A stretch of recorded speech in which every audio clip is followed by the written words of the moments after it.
আসসালামু আলাইকুম। আলু দিয়া আর গরু মাংস দিয়া জরি বিরিয়ানি করিলে প্রথমে একটু রসুন দিলাম, এখন দিলাম পেঁয়াজ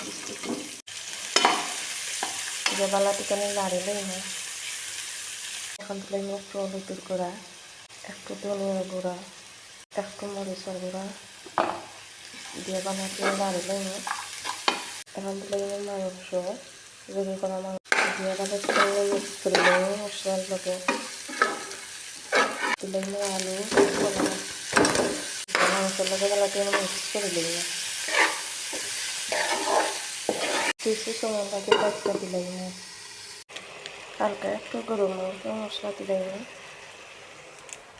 এগুলো থেকে পারিলাই না। ওইগুলো আমার জরুরি না।